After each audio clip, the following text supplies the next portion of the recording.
sunflower petals from Ukraine, they've shot up over the last couple of years, more than double. These tins, they've gone up 50%. And what about energy? Well, energy was a real killer, so that just shot up. I don't even want to think about it. Tea is a global business and inflation has been a global issue. But domestically, it's now hit that all-important Bank of England target rate of 2%. 3 years of soaring prices, though, have left a mark. Inflation coming down doesn't mean that prices are going down. And of course, not all costs have come down. Some of our products that we're buying will be tied into 1-2 year contracts. Those will now be pegged at much higher prices.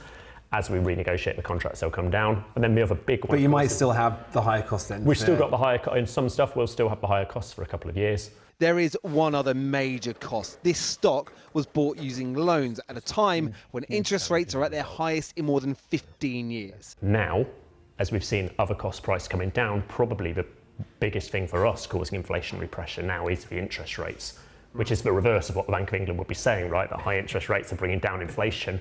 It's now the piece which is biting for us. So you're just desperately wasting it for the Bank of England to cut the interest rate? Yes.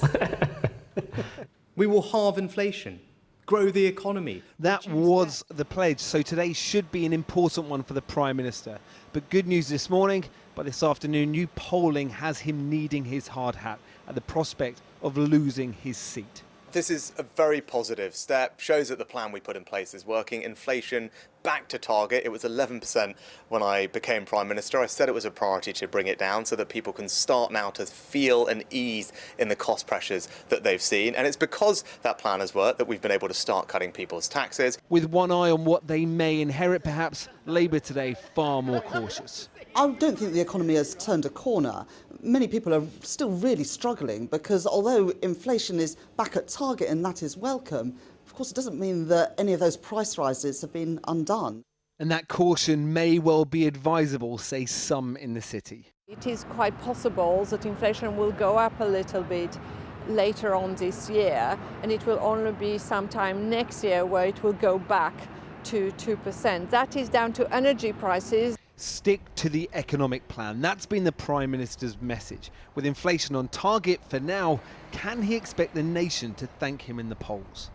Something we hear in focus groups a lot is that when he's banging on about how people should feel better off, about how inflation's coming down, about how the economy is improving, but people are still very much feeling the pinch at home with their own personal finances, they resent it. And they particularly resent it coming from him specifically, given what they know about his personal wealth.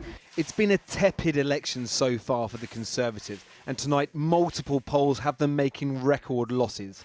Whatever they're brewing, the public aren't interested, says the polling, but whichever party inherits the economy, turning it around may require skill and hefty amounts of luck. Well, with more analysis on that inflation target of 2% being reached, our economics correspondent Helia Ebrahimi is here. Helia, crunch the numbers. Well, you heard the political implications, Paul. Let me tell you the three important economic points. That 2% target was helped by the good news we had on food prices, which finally in May stopped going up. Remember, food inflation had reached that uncomfortable 19% last year. Well, Kathy, in May, it actually fell by 0.3%. But before you get carried away at your local M&S, don't forget that food prices on average are now more expensive by a third today than they were back in 2021. And there's some other issues in this data that are a bit uncomfortable, because let's look at one area of services, airfares. That's up 14.9%, leaving service inflation also higher at 5.7%.